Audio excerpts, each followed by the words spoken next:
የነፍሳችሁ ጠባቂ የእስራኤልን ነፍስ ቆጥሮ ሰፍሮ ያዳናት እግዚአብሔር ነው። በሞተ በኩር ሲጠፉ የእስራኤል ግብጾች የእስራኤልን ሞተ በኩር በበጉ መስዋዕት ያዳነ ማለት ነው እግዚአብሔር ነው። በኢያሪኮ በከነዓን የነበሩትን እየተዋጋላቸው እግዚአብሔር ነው። ሰናክሬም ሲመጣ 185,000 ሰራዊቱ በአንድ ሌሊት ያረገፈው ማለት ነው እግዚአብሔር ነው። እገሌ አለኝ አትበሉ፣ እገሊት አለችኝ አትበሉ። አባቴ አለልኝ፣ እናቴ አለችልኝ፣ ወንድሜ አለልኝ፣ እህቴ አለችልኝ፣ ልጄ አለልኝ፣ ልጄ አለችልኝ አትበሉ። ክርስቲያን ለመርዶክዮስ ውለታ ለመክፈል አስነሳው። አንዳንድ ጊዜ ክርስቲያኖች ለሰው ውለታ አድርጋችሁ ውለታችሁን ባይመልስላችሁ ምን ነው የሚሰማችሁ? ምን ይሰማችኋል? ይሄ ውለታ ቢስ ትላላችሁ አትሉ? እግዚአብሔር ውለታውን ሊመልስላችሁ ፈልጎ ከሆነ ውለታ ያደረጋችሁለት ሰው እንዳይመልስላችሁ ያደርጋል እግዚአብሔር። ይገርማችኋል። አሁን መርዶክዮስ ከንጉሱ አልጠበቀም። ልሾም፣ ልክበር፣ ልግደል፣ ንጉሱን ከውርደት ከሞት መንግስቱ ከመገለጥ አድኛለሁ ዝም። በዚያው በጥበቃ ስራ ላይ ነው። ታማኙ እግዚአብሔር ሊቆጠርለት ውለታ ላደረገላችሁለት ሰው እንዲመልስላችሁ አታስቡ። ማን ይመልስላችሁ ይሻላል?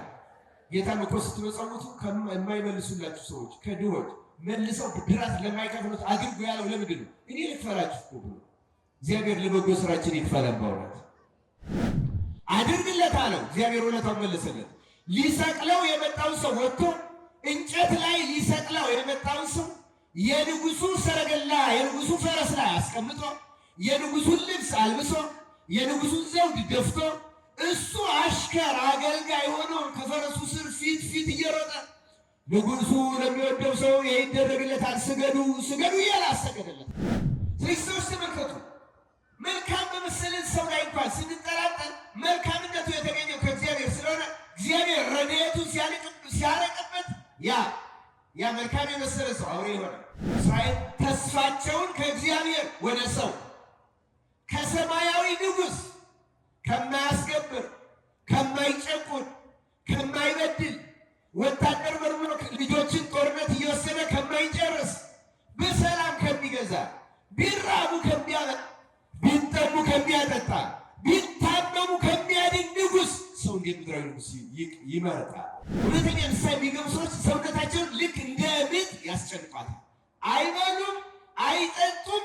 አይምሯቸው ከእግዚአብሔር ጋር ብቻ የምታምን ሴት ሕሊናዋ ከምጡ ጋር ብቻ እንደሚሆን እውነተኛ ንስሐ የሚገቡ ሰዎችም አይምሯቸው ከእግዚአብሔር ጋር ብቻ ያስጨንቋታል። በኤፍራታ በስመ አብ ወወልድ ወመንፈስ ቅዱስ አሐዱ አምላክ አሜን። ክቡር አባታችን መላከ ስብሐት ኪነ ጥበብ ያለው እዚህ ታላቅ ቤተክርስቲያን አስተዳዳሪ፣ ክቡር አባታችን በዚሁ የሐሳነ ሥላሴ ቤተክርስቲያን አስተዳዳሪ መጋቤ ምስጢር መጋቤ ሐዲስ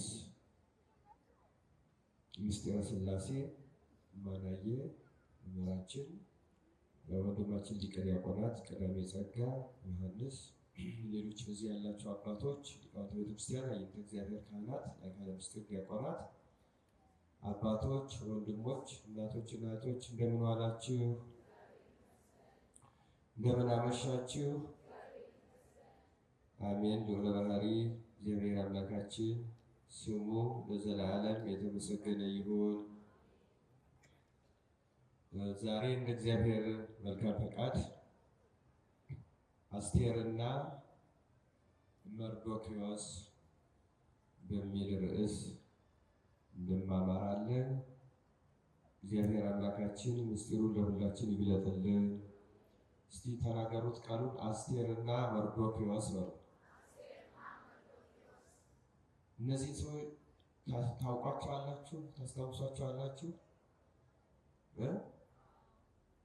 መልካም። እግዚአብሔር የቃሉን ምስጢር ለሁላችን ይክፈትልን። መጽሐፈ አስቴር የሚባል ከመጽሐፍ ቅዱስ መጽሐፍት ውስጥ አንድ አለ እና በዚያ ታሪክ ላይ ዋናዎቹ የታሪኩ ተዋናዮች አስቴርና መርዶክዮስ። በእርግጥ ንጉሱ አለ፣ አርጤክስስ አለ፣ ሌሎችም ሰዎች አሉ። ግን ቅድሚያ ርዕስ ያደረግንበትን በኋላ ታሪኩ ሲነገር ትሰማላችሁ። መጽሐፍ አስቴር አስገራሚ ታሪክ የያዘ መጽሐፍ ነው። እንዲሁም አንዳንድ ሰዎች ምን ይላሉ? በመጽሐፍ ቅዱስ ውስጥ ቀጥታ ወደ ፊልምነት፣ አሁን በዚህ ዘመን ወደ ፊልምነት ቢቀየር አስገራሚ ፊልም። ለምሳሌ እኔ ፊልም አላውቅም እውነቱን ለመናገር ወይም ድራማ አላውቅም በደንብ። ግን የሚያውቁ ሰዎች ስለዚህ መጽሐፍ ሲጽፉ በስነ ጽሑፍና በፊልም ያለው የሴራ የታሪክ የምን አፈጻጸሙ በጣም አጓጊ የሆነ በመጽሐፍ ቅዱስ እንደዚህ ያለ መጽሐፍ የለም ብሎ የጻፈ ሰው አንድ የውጭ ጸሐፊ ያስታውሳለሁ። የተመለከትኩት ነበር። አሁን እንዲሁም ስለዚህ መጽሐፍ እስቲ ዓለም ምን ብሏል እያልኩ እዚህ ቁጭ ብዬ ትንሽ አየሁት። አንድ ጸሐፊ እንደዛ እንደዚህ አይነት አስደናቂ የሚያጓጓ መጽሐፍ የለም ማለት እና በጣም አስገራሚ የሚያጓጓ መጽሐፍ ነው። በዚህ ጉዳይ የምንማረውም ዛሬ ከሁለቱም በዓል ጠዋት ለነበራችሁ ተናግረናል። ወራዊ የመድኃኔዓለም በዓል ነው። እንደገና ደግሞ ዓመታዊ በዓሉ የማን ይባላል ብለናል? እስኪ ተናገሩ። ኖላዊ ምን ማለት ነው? እረኛ። ቅድም መጋቤ ሐዲስ ምስጢረ ሥላሴም በዚህ ዙሪያ ነው ያስተማሩ። እግዚአብሔር ለመምህራችን ቃለ ሕይወት ያሰማል እና ከዚህ ከሁለቱም ጋር የሚሄድ ታሪክ ስለሆነ ነው በዚህ ታሪክ ላይ የምንማረው። ብሉይ ኪዳን ሲተረጎም ሐዲስ ኪዳን ወይም ወንጌል ነው። ብዙ ጊዜ ደጋግመን እንደምንላችሁ የመጀመሪያዋ ቤተ ክርስቲያን ክርስቶስ እንዳረገ ሐዋርያት ወደ ዓለም ወጥተው ወንጌልን ሲያስተምሩ ያስተማሩባቸው መጽሐፍት የብሉይ ኪዳን መጽሐፍት ናቸው። አሁን እኛ የምናውቃቸው የሐዲስ ኪዳን መጽሐፍት በመጀመሪያዎቹ የክርስትና 100 ዓመታት እንደ መጽሐፍ ተቆጥረው በማንም እጅ አልነበሩ። ሌላው ቀርቶ መጽሐፍ የጀመሩበት ጊዜ ክርስቶስ ካረገ ከ15 ከ16 ዓመት በኋላ መጽሐፍ ተጀምሯል። እነሱ መጽሐፍ እንጻፍ ብለው አይደለም የጻፉት። ሐዋርያት ሲጽፉ በዘመኑ ላሳሰባቸው በርቀት ላለው አካል መልስ እንዲሆኑ፣ ለምሳሌ ቅዱስ ጳውሎስ ለሮሜ ሰዎች ሲጽፍ ሮም ላሉት ብሎ ነው እንጂ ከመጽሐፍ ቅዱስ የሮሜ መልእክት የሚባል አንድ መጽሐፍ እየጻፈ እንደሆነ አያውቅም ነበር። ስለዚህ እንደ መጽሐፍ ተሰራጭቶ ሌሎቹ አግኝተውት አያውቁም። የመጀመሪያዎቹ ሐዋርያትና ተላማያን ሐዋርያት የሐዋርያት ተከታዮች ወንጌልን ያስተማሩባቸው የብሉይ ኪዳን መጽሐፍት ናቸው። እንደምታውቁት ብሉይ ኪዳንን ራሱ ጌታችን አምላካችን መድኃኒታችን ኢየሱስ ክርስቶስ ነው መተርጎም የጀመረው። ሲተረጎሙ አዲስ ኪዳን ናቸው እና ይሄ መጽሐፍ አስቴርም ይህ በጉልህ ከሚያስረዱ መጽሐፍት ውስጥ አንዱ ነው። ሁሉም የብሉይ ኪዳን መጽሐፍት ከኦሪት ዘፍጥረት ምዕራፍ 1 ጀምሮ ያሉት እስከ መጨረሻው እስከ ትንቢተ ሚክያስ ድረስ ያሉት የብሉይ ኪዳን መጽሐፍት ነገረ ክርስቶስን፣ ነገረ ቤተ ክርስቲያንን፣ ነገረ ድህነትን፣ ነገረ ስጋዌን፣ ነገረ ቅዱሳንን፣ ነገረ ምዕመናንን የሐዲስ ኪዳንን አምልኮት የሚናገሩ የሚያስረዱ መጽሐፍት ናቸው። ይህን ለመረዳት መጽሐፍ አስቴር ለዚህ ምስክር ነው። ግን ታሪካቸውም እንዳለ ደግሞ የብሉይ ኪዳን ቀጥታ ታሪካቸውም ደግሞ ለሕይወት አስተማሪዎች ናቸው። ከምስጢሩ ባሻገር ከአዲስ ኪዳን መልእክትነታቸው ባሻገር ቀጥታ ታሪካቸውን በእጅጉ አስተማሪ።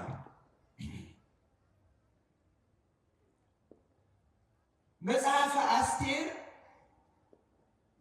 ከክርስቶስ ልደት 580 ዓመት በፊት የተፈጸመ ታሪክን የሚያዘክር መጽሐፍ ነው። ወደ 630 ዓመተ ዓለም ወይም ከክርስቶስ ልደት በፊት እስራኤል በኃጢአታቸው ምክንያት ተማርከው አሁን ኢራቅና ኢራን ወደሚባሉት ጥንት ፋርስ፣ ባቢሎንና ፋርስ ወደሚባሉት ሀገሮች ወርደው ነበር።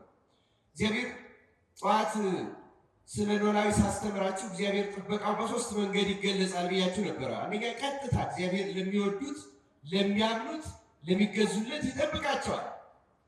ዳዊት እንዳለው ብለን ተምረናል። ጠዋት ኖላዊ ሆሙ ለእስራኤል አጽም የሚለው ያን የሚያስረዳ ነው። እግዚአብሔር የሚያመልኩትን ሁሉ እግዚአብሔር ይጠብቃል። ያን በቸርነቱ ይጠብቃል። በእውነት አንደኛው የሚጠብቀው በዚያ መንገድ ነው። እና አብርሃምን ወዳጆቹን ጻድቃኑን ብቻ አይደለም ይጠብቃል። አንደኛው በዚያ መንገድ ይጠብቃል።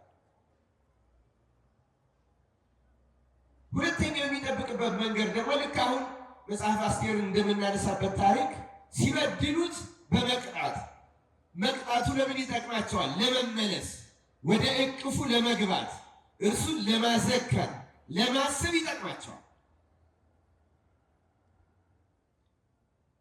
እግዚአብሔር ይህን ያደርጋል። ለእስራኤል ስለበደሉት እስራኤል እስኪ እረኛቸው ዛሬ ኖላዊ ስለሆነ በደንብ ማዘከር ይገባል። በእውነቱ መድኃኔዓለምም ነው ኖላዊም ነው። እስራኤል ከግብፅ ከወጡ በኋላ መሪ ጠባቂ አድርጎ የሾመላቸው የመጀመሪያው ሙሴ ነው እና ሙሴ መስፍነ እስራኤል ይባላል። ምን ይባላል አልኳችሁ? መስፍነ እስራኤል። ከሙሴ ጀምሮ እስከ ሳሙኤል ድረስ እስራኤል የተመሩት በመሳፍንት ነው። ከዚህ ከመጽሐፍ ቅዱስ ውስጥ መጽሐፈ መሳፍንት የሚል ታስታውሳላችሁ? መስፍን የሚለው ቃል ሲበዛ ቁጥሩ መሳፍንት። አሁን በእኛ አካባቢ ሰው በመኮንንም በመኳንንትም በመስፍንም በመሳፍንትም ይጠራል አይደል? በነጠላው በብዙም ማለት ነው። እና 24 መሳፍንት። ለምንድን ነው እግዚአብሔር እንደዚህ ያደርጋል? የእስራኤል ጠባቂያቸው ንጉሳቸው እኔ ነኝ ብሎ ነው። የእስራኤል ንጉሳቸው ማን ነው? መልሱልኝ። የእስራኤል ንጉስ ማን ነበር? ስለዚህ ለእስራኤል ንጉስ አልነገሰላቸውም ነበር፣ በመሳፍንት ይጠብቃቸው ነበር። በኋላ ግን እስራኤል አሕዛብን አዩና እኛም የሚዋጋልን ንጉስ ያስፈልጋል አሉ። ምን ያስፈልገናል አሉ? የሚዋጋልን ንጉስ። ለእስራኤል የሚዋጋላቸው ማን ነበረ? መልሱልኝ እስኪ። ከግብፅ ከፈርዖን ነፃ ያወጣቸው ማን ነው? ፈርዖንን ድል የነሳላቸው ጉልበታቸው፣ ንጉሳቸው፣ ሰራዊታቸው ነው ወይስ እግዚአብሔር ነው? ምን እያወረደ የሚወጋቸው ማን ነበረ? ስንቃቸው፣ ትጥቃቸው፣ ጉልበታቸው፣ ጋሻቸው፣ ጠባቂያቸው ማን ነበረ? እግዚአብሔር ነበር። ባህረ ኤርትራን የከፈለላቸው እሱ ነው። ፈርዖንና ሰራዊቱን ያሰጠመላቸው እሱ ነው። ከዚያ በኋላ የአሕዛብን ነገስታት ድል የነሳላቸው እግዚአብሔር ነው። ምንጊዜም የእስራኤል ጠባቂ እግዚአብሔር ነው። በነገራችን ላይ ጠባቂ የሚለው ቃል ንጉስ የሚለው ቀጥታ ያመለክታል። የመሪዎች ስራ፣ የነገስታት ስራ መጠበቅ ነው። ህዝባቸውን መጠበቅ፣ ሀገራቸውን መጠበቅ፣ ሽማግሌዎቹን መጠበቅ፣ ወጣቶቹን መጠበቅ፣ መንከባከብ። ይህን ማድረግ የመሪዎች የጠባቂዎች ስራ እና እግዚአብሔር በሚወደው ህዝብ ላይ ንጉስ ሆኖ ተሹሞ መኖር ይፈልጋል። እስራኤል ግን እምቢ አለ እና መሳፍንቱን ትተህ ንጉስ ይንገስልን ብለው ሳሙኤልን ዘበዘቡት። እግዚአብሔር አዘነ። ንጉሳቸው እኮ ነው የነበሩ፣ እኔ ብጠብቃቸው አይሻልም ወይ? አሁን የናቁት አንተን አይደለም፣ መስፍኑ የንጉሱ ተላላኪ ታዛዥ ማለት ነው። አንተን አይደለም የናቁት፣ እኔ ነው የናቁት። ተው አላቸው መጀመሪያ እግዚአብሔር እስራኤልን ተው። ንጉስ ቢነግስ ፍላጎት አለው፣ ፈቃድ አለው፣ ያስገብራችኋል። መሳፍንቱ ቁጥራቸውን ከነቢያት ነው፣ የተለየ ፍላጎት የላቸው እና ልጆቻችሁን ለውትድርና ይመለምላል። ምክንያቱም እግዚአብሔር ያለ ወታደር ነው ሲዋጋላቸው ይኖረው አይደለም ነው አይደለም? መልሱልን። በወታደር ነው ሲዋጋላቸው ይኖረው አይደለም? አሁን ግን ንጉስ ካላችሁ ልጆቻችሁ ወደ ውትድርና ይመለምላል፣ ግብር ይጭንባችኋል፣ እንዲህ ያደርግባል። ተው አላቸው። ግድ የለም እኛም እንደ አሕዛብ የሚዋጋልን ንጉሥ እንፈልጋለን። ይህ ማለት የሚጠብቀን። አሁን ከእግዚአብሔር የተሻለ ጠባቂ አለን? የክርስቲያኖች አንዳንድ ጊዜ እኮ ታውቃላችሁ እግዚአብሔር ቸርነት ሲያደርግልን፣ ሲጠብቀን፣ ሲመግበን፣ እንደዚያ ሲያደርግልን ሌላ ምድራዊ ጥግ እንፈልጋለን። በተለይ ሀብታችን ሲሰፋ፣ እውቀታችን ሲዳብር፣ ሲመቸን፣ ሲሰራ ወደ ባለስልጣን መተዋወቅ፣ በዚያ መመካት፣ ግብዣችን ሌላው የሚያደርግልን ነገር በሚያመጣልን ሁኔታ ወደ መመካት እንሸጋገራለን። አናውቅበት። እስራኤል ምድረ ርስትን አውርሶ ማርና ወተት የምታፈስ ምድር ላይ አስገብቶ ኑሯቸውን ሰላም አድርጎ ጠላት እያጠፋ ቢመግባቸው ጠገቡ። እስራኤል በሰው መመካት ፈለጉ። በማን መመካት ፈለጉ አልኳቸው? በእግዚአብሔር ከመመካት በሰው ንጉሥ፣ እኛም ንጉሥ አለን ለማለት።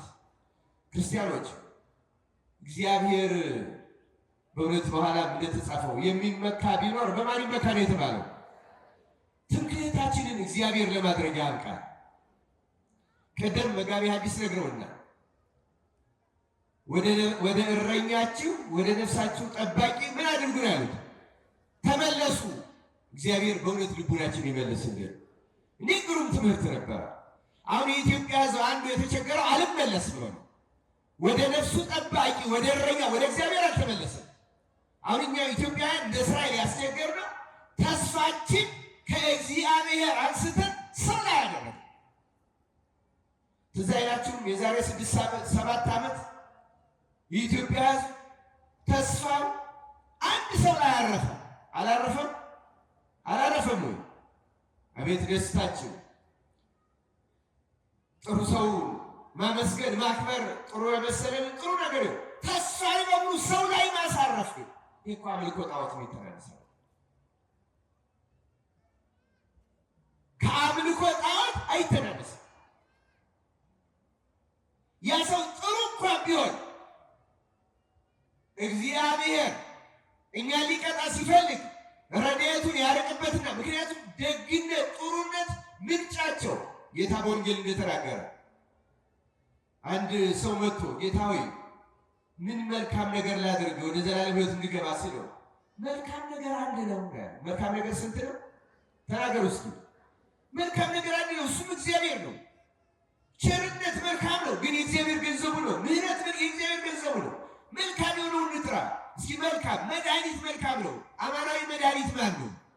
ምግብ መልካም ነው። የዘላለም ሕይወት ምግብ ማን ነው? ምግባዊ ሥጋውን የሚሰጥ ማን ነው? ሌላው ተውት። መንገድ መልካም ነው። መንገድ እኔ ነኝ ያለ ማን ነው? እስኪ መልካም ጥሩ። ፀሐይ መልካም ናት። የሕይወታችን ፀሐይ ማን ነው?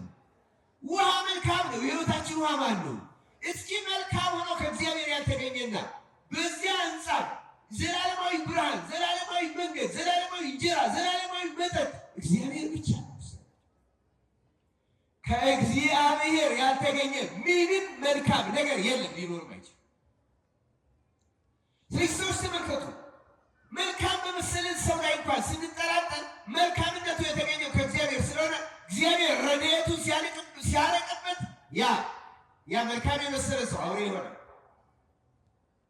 እስራኤል ተስፋቸውን ከእግዚአብሔር ወደ ሰው ከሰማያዊ ንጉሥ ከማያስገብር፣ ከማይጨቁን፣ ከማይበድል ወታደር በርብሮ ልጆችን ጦርነት እየወሰደ ከማይጨርስ በሰላም ከሚገዛ ቢራቡ ከሚያበላ ቢጠሙ ከሚያጠጣ ቢታመሙ ከሚያድን ንጉሥ ሰው እንዴት ምድራዊ ንጉሥ ይመረጣል?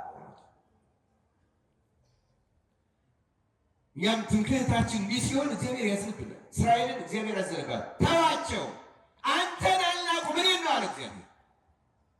ክርስቲያኖች ተስፋችንን እግዚአብሔር ላይ ለመመለስ ያብቃል። ለዚያ ወደ ነፍሳችሁ እረኛ ወደ እረኛችሁ ወደ ነፍሳችሁ እረኛ ወደ እረኛችሁ ወደ ነፍሳችሁ ጠባቂ፣ እውነተኛ ጠባቂያችሁ መድኃኒዓለም ክርስቶስ ነው እና እስራኤል ከእግዚአብሔር ከእረኛቸው ወደ ንጉሥ ወደ ምድራዊ ንጉሥ ተመለከቱ። ተዋቸው በኋላ ሰው እንዴት በሰው ይመካል? ዳዊት በኋላ ያለው ትዝ ይላችኋል። ይትታመኑ በመላእክት ወኢበእጓለ እመሕያው እለ ኢይክሉ አድኅኖ። እባካችሁ በሰዎች በአለቆችም ቢሆን ማዳን አይችሉምና በእነርሱ አትታመኑ። ተው፣ እገሌ አለኝ አትበሉ፣ እገሊት አለችኝ አትበሉ። አባቴ አለልኝ፣ እናቴ አለችልኝ፣ ወንድሜ አለልኝ፣ እህቴ አለችልኝ፣ ልጄ አለልኝ፣ ልጄ አለችልኝ አትበሉ። ክርስቲያኖች አትመኩባቸው። መመካት የሚገባን በማን ነው ንገሩ? የሚመካ ቢኖር በእግዚአብሔር ከተመካችሁ የምትወዱት ልጃችሁ፣ የምትወዷት ልጃችሁ፣ የምትወዱት አባታችሁ፣ የምትወዷት እናታችሁ፣ የምትወዱት ወንድማችሁ፣ የምትወዷት እህታችሁ እንዲጠቅማችሁ ያደርጋል። ማን? እግዚአብሔር። በእነሱ ከተመካን ግን መጥራት እኮ ይችላል እግዚአብሔር አይደለም? ይጠራል እግዚአብሔር። የት እንሄዳለን? በሰው እየተመካ ባለስልጣንም ቢሆን ባለሀብትም ቢሆን ንጉስም ቢሆን ንግስትም ብትሆን መስዋዕት ነው። ማዳን አይችሉም። እውነት ልንገራችሁ፣ ማዳን አይችሉም። እግዚአብሔር ሲመጣ ማን ያድናል? እስኪ ማን ነው ከእግዚአብሔር መጥቶበት ወገኑ ያዳነው? ስልጣኑ ያዳነው? እህቱ፣ እናቱ፣ አባቱ ያዳነው? ልጁ ያዳነው? ማን ነው? እስኪ ማንም ተባላቸው። እስራኤል ተመኩ፣ እሺ አሉ። ንጉሥ አነገሰላቸው። ሳኦል ነገሰ። ሳኦል ረጅም ጊዜ ሳይቆይ ነው ወደ ጥቅሙ የተመለሰው። እስራኤልን ብዙ ጣጣ ውስጥ ከቷቸው። ፍርሃቱ ደግሞ አጋግ በመጣ ጊዜ የአማሊቅ ፊት አውራሪ የሆነው ሳኦል ተቀጠቀጠ። የሚመኩበት ንጉሳቸው እንመካም እንዋጋለን ያሉት ፈሪ ሆነው ቁጭ። አያችሁ እግዚአብሔር አጋግን አመጣው፣ አማሌቅን አስነሳ። የጦሩ ሁኔታ አስፈራ። ሁለት ጊዜ ያው አንድ ጊዜ ዳዊት አጋግን መጥቶ ጣለለት በወንጭፍ። በምንድን ነው የጣለለት? በወንጭፍ። ለምን? እግዚአብሔር ሲዋጋ በመሳሪያ አይደለም። እግዚአብሔር ጥበብ አለው፣ ኃይል አለው። እግዚአብሔር ጥበቡና ጸጋውን ያደለን ክርስቲያኖች። አንድ ጊዜ ደግሞ ራሱ ልጁ ዮናታን፣ የፍልስጤም ሰራዊት በጣም ብዙ ስለነበረ እስራኤል ፈሩ፣ ተንቀጠቀጡ። ዮናታን መጽሐፈ ሳሙኤል ላይ ምዕራፍ 14 ስታነቡ ታገኙታላችሁ። ጋሻ ጃግሬውን ጠርቶ ና አለው። ምክንያቱም አባቱ ንጉሱ ፈራ፣ ተንቀጠቀጠ። እስራኤል ይንገስልን ያሉት፣ የሚዋጋልን ያሉት ሳኦል ፈሪ፣ ድንጉጥ፣ የሚንቀጠቀጥ የሚርድ። አቤት ታሪኩን እኮ ስናየው እንዴት ያስደንቃል። መጽሐፍ ቅዱስን ስናየው ሰው ብዙ እንዴት ይመካል። ለማንኛውም እስራኤል ነገስታት ነግሰውላቸዋል። ከነገሱ ነገስታት እግዚአብሔር ፍጹም ደስ የተሰኘበት አንድ ብቻ ነው። እርሱ ማን ይመስላችኋል? ሲጥሩት ማን ነው እርሱ? ዳዊት። ቤት ዳዊት ይጠፋቸው። እግዚአብሔር የዳዊትን በረከቱን ያሳደረበት። ከዳዊት በቀር በንስሐ እየተመለሱ እነ ሕዝቅያስ አስደስተውታል፣ እነ ኢዮስያስ አስደስተውታል። ከዚህ በቀረ ከነገስታተ እስራኤል ሳይበድል በድሎም በኃጢአት ቢበድልም በመንገዱ ሁሉ እግዚአብሔር ደስ ያሰኘ ጦርነትም ሲገጥ ልውጣን እነዚህም ፍልስጤማውያን ልግጠማቸውን እያለ ያለ ፈቃድ እግዚአብሔር ያልተራመደ ዳዊት ብቻ እንደ ልቤ ያለው እግዚአብሔር ደስ ያሰኘው ልክ እንደ መሳፍንቱ እንደነ ሙሴ እንደነ ሳሙኤል እንደነ ጌዲዮን እግዚአብሔር ደስ ያሰኘ ንጉሥ ዳዊት ብቻ ነው። ሌሎቹም ይርባሉ። ትዕቢተኞች በእስራኤል መከራ ያመጡ። በዚህ ምክንያት እግዚአብሔር ሊቀጣቸው ፈለገና ፋርስ ባቢሎን አውርዶ ቀጠቀጣቸው። ነቢያትንም አሰማሩ፣ መምህራትን አሰማሩ፣ ተመኩ፣ አስቸገሩ። እግዚአብሔር አውርዶ ቀጠቀጣቸው። በዚህ ጊዜ እንዲህ ያለ ፋርስ ባቢሎን ወርዶ በሚቀጠቀጡበት ጊዜ ይሄ ታሪክ ተፈጸመ። ክርስቲያኖች ምን እንደተፈጸመ እንግዲህ ታሪኩ ረዘም ይላል፣ ግን ባጭሩ ልንገራቸው። በዚያ በገናናው በፋርስ ንጉሥ በአርጤክስ ዘመን ንጉሡ አርጤክስ ሩቅ ምስራቅ ህንድ ሩቅ ምስራቅ ነው። ከሩቅ ምስራቅ ከህንድ ከዚያኛው ባህር አንስቶ መካከለኛው ምስራቅን ይሄ ሶርያን፣ ኢራንን፣ ኢራቅን፣ ቱርክን፣ መሶፖታሚያ የምንለውን እስራኤልን፣ ሊባኖስን፣ ዮርዳኖስን ይህን የመሳሰለውን ሳውዲ አረቢያን፣ የመንን ይህን ይዞ የአውሮፓውንም ክፍል ይዞ እስከ ኢትዮጵያ ድረስ እዚህ አፍሪካ ጫፍ ገብቶ በ127 ሀገሮች ላይ ነግሶ ይኖር ነበር። በስንት ሀገሮች ላይ አልኳችሁ? ብናጠጋጋው በዚያ ጊዜ ዓለም የሚባለውን ክፍል ማለት ነው። ከህንድ እስከ ኢትዮጵያ ነገሰ ይለዋል። እና ንግስቲቱ ደግሞ የእሱ አስጢን ትባል ነበር ንግስቲቱ። እና በመጽሐፍ ቅዱስ ከተጻፉት ነገስታት ግርማው የሚያስደንቅ ንጉስ የዚያ ጊዜው የፋርስ ንጉስ አርጤክስስ ነበር። አርጤክስስ ቤተ መንግስቱ፣ ሁኔታው፣ ግቢው፣ አተራረቱን ስናየው ሶሎሞን ለእግዚአብሔር ከሰራው ቤተ መቅደስና ከሁኔታው ጋር የሚመሳሰል በምድር ላይ ከፍ ያለ ቤተ መንግስት በዚያ ዘመን የነበረው አርጤክስስ ነበር። ገናና ነው። ብዙ መኳንንትና መሳፍንት መስለዋል። ስርዓት ሁሉ ለየት ያለ ነው። በጣም ለየት ያሉ ስርዓቶች ነበሩ። ለምሳሌ በፋርስና በሜዶን በንጉሱ ማህተም አንድ አዋጅ ከወጣ በኋላ በምንም መንገድ አይሻር። እስኪ ንገሩ፣ የማይሻር ህግ ያለው ማን ብቻ ነው? ማን ብቻ ነው? አያችሁ፣ አርጤክስስ ግን ይህን የመሰለ ጠባይ ነበር። ይሄ ብቻ አይደለም። አርጤክስስ ከሌሎቹ ይሄ በሌሎቹ በፋርስ በሜዶን ስርዓት ሊኖር ይችላል። ግን ከዚህ ሁሉ በላይ ደግሞ አርጤክስስ ቤተ መንግስቱ ውስጥ የእሱ ቤተ መንግስት ዙፋኑ ያለበት ውስጥ ጃንደረቦች የሚላላኩት አሏት። ምን አሉት አልኳችሁ? ጃንደረቦች። አንደኛ ይህም ልዩ ነው። ጃንደረቦች ጃንደረባ ምን እንደሆነ ታውቃላችሁ አይደል? ታውቃላችሁ? ጃንደረባ ሴት ነው ወንድ ነው? እስኪ መልሱ። ሪያዋ ሳሰው ጃንደረባ ታውቁ? አዎ ወገሩ ባታውቁ ምን ማለት ነው? ጃንደረቦች ማለት ስልብ የሆኑ ወንዶች ማግባት የማይችሉ እንደ መነኩሴ በሏቸው፣ ንጽህና ያላቸው። ግልጽ ነው አይደለም? ጃንደረቦች በወንጌል ስለ ጃንደረባ ተጽፏል፣ ተምራችኋል። እና ቤተ መንግስት ውስጥ የሚላላኩት የሚያገለግሉት ጃንደረቦች ብቻ ናቸው። በሌሎች ነገስታት በአብዛኛው ንግስቲቱን የሚቀርቡ ብቻ እንደዚህ እንዲሆኑ ይደረግ እንደሆነ እንጂ ሌሎች እንደዚህ አይደረጉ። እሱ ግን ዙሪያውን የከበቡት በተለይ 7 ዋና ዋና ከዙፋኑ የማይለዩት 7ቱም ጃንደረቦች ናቸው። ይህም ልዩ ያደርገዋል። ሶስተኛውና ዋናው ልዩ የሚያደርገው ግን ወደ ዙፋኑ ወደ ቤተ መንግስቱ ማንም ሰው ሳይጠራ ንጉሱ ሳይጠራው መግባታቸው ጉዳይ ላይ ነው። ሳይጠራ ከገባ ይገደላል። ምን ይሆናል? ይገደላል። የመዳን ተስፋ አንድ ተስፋ ብቻ አለች። ያችን ንጉሱ የተለየች የወርቅ ዘንግ አለች። ያችን የወርቅ ዘንግ ካነሳለት በምህረት አይኑ አይቶታል ማለት ነው። አይገደልም፣ ይገባል። ያችን ወርቅ ካላነሳለት ግን ይገደላል።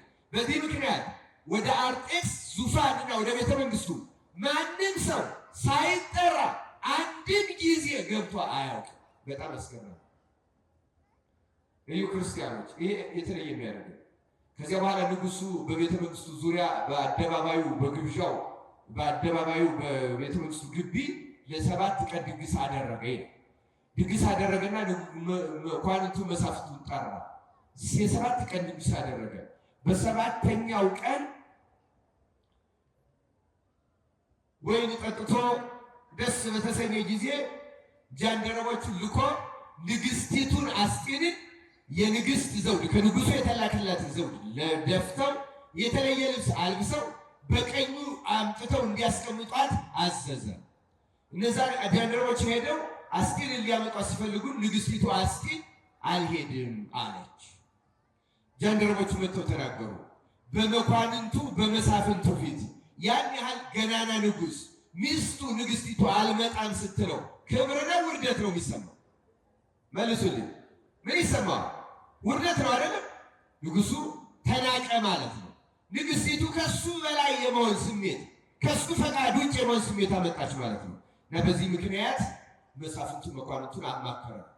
ከአማካሪዎቹ ከመሳፍንቱ አንዱ ተናገረ፣ እንዲህ አለ፣ በፍጹም ይሄ ሊደረግ አይገባው። ንጉስ ጠርቷት እንዴት ንግስቲቱ እምቢ ትላለች? ይሄ ነገር ዝም ከተባለች የሌሎቹ ሚስቶች ሁሉ እንደዚህ ያደርጋሉ እና ሀገሪቱ ትበጠበጣለች። ስለዚህ በፍጥነት ንጉሱ እንዲያደርግ ከንግስትነቷ ይሻራት ይተዋት። በምትኳ ንጉሱ ከሚገዛቸው 127 ሀገሮች ደናግል ድንግል የሆኑ ሴቶች ቆንጆቹ ተመልምለው ይምጡና በንጉሱ ግቢ ጊዜ ተሰጥቷቸው ተጃይተው ተውበው ከአንድ ዓመት በኋላ ተመረጠችው ንግሥት ትሆን። ይሄ ቃል ንጉሱን ደስ አሰኘ። አዋጅ ወጣ። በ127 ሀገሮች ያሉ ድንግል ቆንጆ ሴቶች ተመርጠው ወደ ንጉሱ ግቢ ተወሰዱ። በሺህ የሚቆጠሩ ከብዙዎቹ አንዳንድ ታሪኮች እንደሚናገሩት 1000 ሴቶች 1000 ደናግል አንድ ዓመት ያህል በንጉሱ ግቢ 6 ወር በአንድ የቅባት አይነት ሰውነታቸው እንዲያለስልሱ የተለየ ውበት እንዲኖራቸው 6 ወር በተለየ ሽቱ ሰውነታቸው እንዲመዘምዙ ተደረጉ እና ይሄ ሴቶች ሲመረጡ አንዲት በምርኮ ከወረዱት ሴቶች አንዲት ሴት ተመረጠች። ያቺ ሴት ዛሬ ርዕስ ያደረግናት አስቴር ናት። ማናት ስሟ? አስቴር። አስቴር እናት አባቷ ሞተውባታል። የአባቷ አጎቱ የሚሆን መርዶክዮስ የተባለ አይሁዳዊ በጣም ሕግ አዋቂ ትሁት እግዚአብሔርን በንጹህ ልቡ የሚያመልክ ልጁ አድርጎ አሳደጋት። ምን አድርጎ አሳደጓት አልኳችሁ? ልጁ አድርጎ። እናት አባቷን አታውቅም። አሳደጋት። የአጎቱ ልጅ ናት። እሱ ደግሞ ሚስት የለውም፣ ሌላ ልጅ የለው። እሷን ግን እንደ ልጁ አድርጎ አሳደጋት። ተመረጠች። በተመረጠች ጊዜ ከሺው ሴቶች እንዲህ አላት፣ ከአይሁድ ወገን ነኝ ብለሽ አትናገሪ፣ ዝም በይ፣ ስለሚጠይቅሽ ከየት ወገን እንደሆንሽ አትናገሪ እና ወደ ቤተ መንግስት ስትገባ ከንጉሱ መጀመሪያ የተቀበላት ከጃንደረቦቹ አንዱ ሲያያት በጣም በፊቱ ሞገስን አገኘ ይችላል። እግዚአብሔር ሁላችንም ሞገስ ይሆነ። ክርስቲያን ሞገስን አገኘች፣ ወደዳት። 7 ደንገጡር መደበላት፣ መጋጋጫ ሰጣት። 1 ዓመት እንደ ስርዓቱ ከቆየች በኋላ እነዚያ ደናግል ወደ ንጉሱ እየገቡ ይታያሉ። መኳንንቱም አብረው ይመርጣሉ። ግን ንጉሱ ዘንጉን ያላነሳላት ስሟን ያልጠራት አትመረጥም። አስቴር በገባች ጊዜ ንጉሱ ተደነቀ፣ መኳንንቱም ተደነቁ፣ በውበቷ ተደነቁ። አስቴር አላት፣ ተመረጠች። ንግሥት ሆና በአስቴር ፈንታ ተሾመች።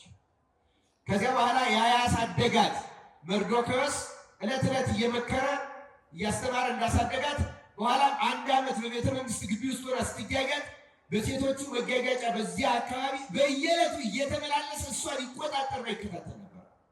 በጃንደረቦቹ መልእክት ይልክላት ነበር። ከዚያ በኋላ እሱ በቤተ መንግስቱ ግቢ ውስጥ በር ላይ ተቀምጦ እንደ ጥበቃ ከጥበቃዎቹ ጋር በትህትና ማገልገል ጀመረ። እሷን ያሳደገ አጎቷ በዚያ ሲኖር ገበታ ታራ የሚባሉ 2 ጃንደረቦች የንጉሱ ቤት ጠባቂዎች፣ የአደባባይ በሮች ጠባቂዎች ንጉሱን ለመገልበጥ ለመግደል ሲመክሩ ሰማ። ሲሰማ ወደ ነገሱ ወደሱ ሲደርስ ቀስ ብሎ ለእህቱ ላሳደጋት ለልጁ ለአስቴር ንጉሱን እነዚህ ሰዎች ሊገሉት እንደሆነ ተናገሪ ብሎ ላከባት። ንግሥት አስቴርም በጃንደረቦቹ በኩል ለንጉስ አርጤክስ ላከች። ንጉሱ አርጤክስ ንጉሱ ነገሩን አስመረመረው። ሲመረምረው እውነት ሆኖ ተገኘ። በዚህ ምክንያት እነዚያ 2 የንጉሱ ግቢ ጥበቃ ኃላፊዎች በእንጨት ላይ ተሰቅለው ተገደሉ። በእነሱ ፋንታ ከአማካሪዎቹ ከሽማግሌዎቹ መካከል ሃማ የተባለውን አጋጋዊ አማሌቃዊ ንጉሱ ከሁሉ ከፍ አደረገው።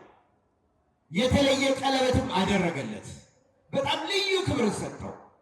እንዲህም የሚል ትእዛዝ አወጣለት፣ የንጉሱ ግቢ ጠባቂዎች ሁሉ ምክንያቱም ለአሕዛብ ነገሥታት አማልክት ናቸውና የአምላክነትን ስልጣን የሚጋራ አድርጎ ሲወጣ ሲገባ ያለ ሰው ሁሉ ለሃማ ይስገድለት ብሎ አዋጅ አሳወጀ። እንዳልኳችሁ የአምልኮ ስግደት ነው የሚሰገድላቸው፣ ሌላ ፈጣሪ ያለ። በዚህ ጊዜ የአስቴር አጎት መርዶክዮስ ከጠባቂዎቹ አንዱ ነበረ። ግን እሱ ለእግዚአብሔር ብቻ ነው የአምልኮ ስግደት የምሰግደው ለማንም አልሰግድም ብሎ ሃማ ሲወጣ ሲገባ ሌሎቹ ሲሰግዱ መርዶክዮስ አይሰግድለትም። ከመርዶክዮስ ጋር የሚውሉት ደግሞ አለመስገዱን አይተው ተበሳጩበት። ለምን አትሰግድም? እኔ አልሰግድም፣ ለእሱ አልሰግድም። በኋላ እስኪ ይህ ትዕቢተኛ ብለው በልቡናቸው ስላሰቡ ባለመስገዱ እስኪ ለሐማ ንገርና ሐማ አስተውሎት አያውቅም ምን እንደሚያደርገው እንይ ብለው ለሐማ ይሄ አይሁዳዊ መርዶክዮስ እኮ አይሰግድልህም ብለው አስነገሩት። ሐማ ሲገባ ሲወጣ ሌሎቹ ሲሰግዱ መርዶክዮስ ቁጭ እንዳለ አይነሳም፣ አይሰግድለትም። ሐማ ተናደደ። ንጉሡ በአዋጅ የሰጠውን ክብር ቀማኝ ብሎ ተናደደ። ከዚያ በኋላ ምን ላድርገው ብሎ አሰበ። ሲያስብ ስልጣኑ በጣም ገናና ስለሆነ አንድ ጥበቃ አንድ መርዶክዮስን መግደል ምንም ቁም ነገር የለውም። እሱም ብቻ ከምገል ዘሩን አጠፋዋለሁ። ጠቅላላ አይሁድን በፋርስ በዋና ከተማ በዚያ ጊዜ በነበረችው በሱሳ ግንብ በዚያ ዙሪያ ብቻ ያሉትን ሳይሆን ንጉሡ በሚገዛቸው በ127 ሀገሮች የተበተኑትን አይሁድን አጠፋለሁ ብሎ በትዕቢት ተነሳና ንጉሡን አማከረው። ንጉሥ ሆይ በዚህ አንተ በምትገዛቸው በ127 ሀገሮች የተበተነ አንድ ሕዝብ አለ፣ አይሁድ የሚባል ሕጋቸው ከሕግህ የተለየ ነው። ተንኮለኞች ናቸው፣ ክፎች ናቸው፣ አይታዘዙም። ለሕዝብ የሚያስተምሩት ጥሩ ነገር አይደለም። ስለዚህ ፈቃድ ቢሆን ይህን ሕዝብ በአንድ ቀን በ127 ሀገሮች ያለውን የአይሁድ ሕዝብ በሙሉ እንዲጠፋ ትእዛዝ አውጣ። ትእዛዙን ለሚያስፈጽሙ አገልጋዮቹ ደግሞ እኔ ከግምጃ ቤቴ 10,000 ወቄት ወርቅ እመዝናለሁ። ንጉሡ አርጤክስ ይሻል ልክ አሁን በቢሮ ውስጥ እንደሚቀመጠው ማህተም በቀለበት አድርገው ይዘው ማህተሙ ቀለበታቸው ነው። ያን ማህተሙ ቀለበት አውጥቶ ሰጠው። ሐቲም ቀለበት ይባላል። ትእዛዙን ጻፍ፣ በዚህ ሐቲምና በፈጣን መልእክተኞች ወደ 127 ሀገሮች ላክ አለው። ሐማ ደስ አለው፣ ላከ። ልክ ትእዛዙ ወጥቶ ሐማ ከአርጤክስ ጋር እየጠጣ ደስ እያለው ሳለ በሱሳ ግንብ የነበሩ አይሁድ ትእዛዙን ሲሰሙ አዋጁ ሲታወጅ ደነገጡ፣ አዘኑ፣ አለቀሱ። ወዲያው ጾም ጸሎት ጀመሩ። በሩ ላይ ያለው የአስቴር አጎት መርዶክዮስ ልብሱን በነገራችን ላይ በቤተ መንግስቱ ግቢ ውስጥ ማንም ሰው ከንጹህ ልብስ በቀር ከተገቢው ልብስ በቀር ማቅ መልበስ ክልክል ነበረ። መርዶክዮስ ግን ማቅ ለብሶ ወደ ቤተ መንግስቱ ግቢ ወደዚያ ወደ ቦታው መጣ። ደነገጡ እና ጃንደረቦቹ ለአስቴር ነገሯት። አስቴር ላከች። ምን ሆኖ ነው? ምን አግኝቶት ነው? እስቲ አጣርታችሁ ንገሩኛል። የሆነው ሁሉ ነገራት፣ የታወጀውን አዋጅ እና ለንጉሡ ነግረሽ ይህን አዋጅ አስገልብጠሽ ወገኖችሽን ከሞት ታደጊ አላት። ይህን መልእክት ሲልክባት አስቴር ደግሞ ሕጉን ላከችበት እንዲህ ብላ፣ ንጉሡ በዚህ 1 ወር አላስጠራኝም። ወደ ንጉሡ ሳይጠራ ማንም የገባ ቢኖር ቅድም ለነገርኳችሁ ይገደላል። ስለዚህ ይህን መሪ ማድረግ እንዴት ይቻለኛል አለች። ይኸው ስሚ፣ አንቺ ቤተ መንግስት ነኝ ያለው ንግሥት ነኝ፣ አዋጁ አይመለከተኝም፣ አልሞትም ብለሽ ቸል ብትይ እግዚአብሔር ለአይሁድ መዳንን ከሌላ ስፍራ ያደርግላቸዋል፣ አንቺና የአባትሽ ቤት ግን ትጠፋላችሁ ብሎ በጣም ከባድ ትእዛዝ ላከባት። እንግዲያውማ እንዲህ አድርግልኝ አለችው አስቴር። ደግሞ 3 ቀን ወደ ወገኖቹ በሱሳ ግንብ ወዳሉት ላክ። 3 ቀን ማንም አይብላ አይጠጣ፣ ይጹም፣ መኝታ ለዩ፣ እጅግ አትዝኑ። ከ3 ቀን ጾም በኋላ እኔ ወደ ንጉሡ እገባለሁ። ያን ጊዜ ብጠፋም እኔ እጠፋለሁ፣ ብሞትም ግድ የለኝም። ይህን አድርጉ። መርዶክዮስ መልእክቷን ይዞ ወደ ወገኖቹ ነገረ። የጾም የ3 ቀን አሁን ጾመ አስቴር የምንለው በጳጉሜ ብዙ ሰዎች ይጾማሉ ታውቃላችሁ። ጳጉሜ 5 ነው። እነሱ ግን ስንት ቀን ነው ያወጁት? ንገሩኝ፣ ስንት ቀን ነው? 3 ቀን። ነነዌ በስንት ቀን ጾም ነው የዳነችው? ሰው ከልቡ ከተመለሰ 3 ቀን በቂ ነው። ነገራችን እግዚአብሔር ልቦናችንን ይመልስልን። 3 ቀን ግን ማታ ማታ እየበሉ አይደለም፣ 3 ቀን ሳይበሉ አዘኑ፣ አለቀሱ። ዛሬ ስለ ንስሐ አላስተምርም እንጂ እውነተኛ ንስሐ ገዳማውያን አባቶች እንደ ምጥ አስጨናቂ ናት ይላል። እንደምን አስጨናቂ ናት? ምጥ በኋላ በደስታ ይቀየራል። ልጅ ይወለዳል፣ ደስታ ነው። ምጥ ግን ቅጽበቷ በጣም አስጨናቂ ናት። እውነተኛ ንስሐ እንደዛ አስጨናቂ ናት። እውነተኛ ንስሐ የሚገቡ ሰዎች ሰውነታቸውን ልክ እንደ ምጥ ያስጨንቋታል። አይበሉም፣ አይጠጡም፣ አይምሯቸው ከእግዚአብሔር ጋር ብቻ የምታምጥ ሴት ሕሊናዋ ከምጡ ጋር ብቻ እንደሚሆን እውነተኛ ንስሐ የሚገቡ ሰዎችን አይምሯቸው ከእግዚአብሔር ጋር ብቻ ያስጨንቋታል። እግዚአብሔር በደስታ ይመልስላቸው። ለሶስት ቀን እንደ ምጥ አማጡ፣ ተጨነቁ፣ ወደ እግዚአብሔር አለቀሱ። ከሶስት ቀን በኋላ ንግሥት አስቴር ለብሳ ተውባ ሽቷን ተቀብታ ወደ ንጉሡ አዳራሽ ሄደች። ወደ ንጉሡ አዳራሽ ቅድም እንዳልኳቸው ሳይጠራ ከሄደ ሰው ምን ይሆናል ብያቸዋለሁ? ይገደላል አይደለም? በዚህ ምክንያት ማንም ሰው ሳይጠራ ሄዶ አያውቅም። ሳትጠራ የሄደችው ብቸኛዋ ሰው አስቴር ነበረች። ንጉሡም ባያት ጊዜ ሞገስ በፊቱ አገኘ ይችላል መጽሐፍ አስቴር ስታነቡት። በዚያ ጊዜ የወርቅ ዘንጉን አነሳላት። ንጉሥ አስቴርም ሄዳ ንጉሡ ሺህ ዓመት ንገሥ ብላ የወርቅ ዘንጉን ጫፍ ነካች። እርሱም ወደ እሱ አቀረባት። ንግሥት አስቴር ሆይ የምትለምኚው ነገር ምንድን ነው? የመንግስቴን እኩሌታ ቢሆን እንኳን ሰጥሻለሁ፣ ተናገሪ አላት። ንግሥት አስቴርም እንዲህ አለችው፣ ንጉሥ ሆይ ፈቃድ ከሆነ ዛሬ በዚህ ሰዓት በምሳ ሰዓት በተለምዶ ወደ 9 ሰዓት ነው በትውፊታቸው ንጉሥ ከባለሟሉ ከሃማ ጋር መጥቶ ምሳ ይብላ በኔ ቤተ መንግስት አለችው። ንግሥት ስለሆነች የራሷ አላት። ከዚያ በኋላ በነገራችን ላይ አዲስ አበባ ስትሄዱ ይሄ ቤተ መንግስቱ ይጎበኛል። ታውቃላችሁ አይደለም? አሁን ሰሞኑን የተመረቀው ሳይሆን የላይኛው የሚኒልክ ቤተ መንግስት ስትሄዱ እነ ንጉሥ ሚኒልክና ንግሥት ጣይቱ አሁን የተለያየ መኝታ ቤት አላቸው። ቢያንስ የተለየ ቤተ መንግስት ባይኖራቸው ወንድና የሴት የተለየ ማረፊያ ግን አላቸው። ባልና ሚስት ስለሆኑ ብቻ እንደዚህ አሁን በእኛ በዚህ ዓለም እንደሚደረገው ሁሌም በአንደኛ መኝታ ቤት አይተኙም። ብዙም በጾም በሱባኤ ልጅ ብቻ ነው የሚያሳልፉት። ይህ ለባለ ትዳሮች ጥሩ ምሳሌ ነው በእውነቱ። እነሱ ደግሞ የተለየ ቤተ መንግስት ነው ያላቸው እና መጥቶ ይጋበዝልኝ አለች ንግሥት አስቴር። ሃማ በጣም ደስ አለው። ለምን ደስ አለው? አንደኛ ንጉሡ የሚሰገድለት አድርጎታል። ዛሬ ደግሞ ንግሥቲቱ ከንጉሡ ጋር የምትጋብዘው ብቸኛ ሰው ስለሆነ ደስ አለ። ደስ ብሎት ሄደ። በሉ ጠጡ፣ ደስ አላቸው። ግብዣው ሲጨርሱ ንጉሡ ንግሥት አስቴር ሆይ እውነት የምትለምኚው ነገር ካለሽ ለምኚ፣ የመንግስቴን እኩሌታ እንኳን ቢሆን እሰጥሻለሁ አለ። ንጉሥ ሆይ 1000 ዓመት ንገስ፣ ፈቃድህ ከሆነ ነገ በዚሁ ሰዓት እንደዚሁ እንደዛሬው ከአገልጋይ ከሃማ ጋር መጥተህ ለሁለተኛ ጊዜ ምሳ ተጋበዘልኝ አለች። ታሪክ ጊዜ ስለሌለ ነው እንጂ ታሪኩ ራሱ አስተማሪ ነው። እኛ ብንሆን መናገር የምንፈልገው ለመናገር እንቸኩላለን፣ አይቸኩልም።